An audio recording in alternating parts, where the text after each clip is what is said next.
আসসালামু আলাইকুম। বাংলাদেশের জনগণ দুঃখ ভরা বেদনা নিয়ে একটা কথা বলতেছি।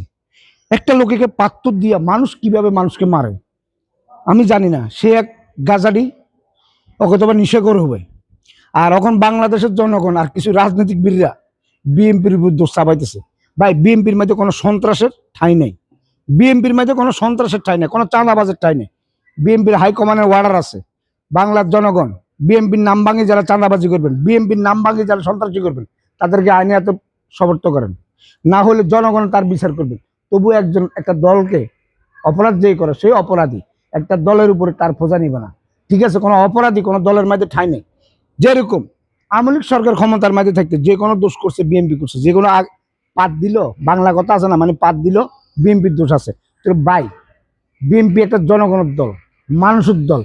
বিএনপির মধ্যে কোনো সন্ত্রাসের ঠাঁই নেই। বাংলাদেশের মানুষ সন্ত্রাসের বিরুদ্ধে রুখে দাঁড়াও, সন্ত্রাস চাঁদাবাজের বিরুদ্ধে রুখে দাঁড়াও। এটা তোমাদের কাছে অনুরোধ অনুরোধ অনুরোধ। ওকে, আসসালামু আলাইকুম।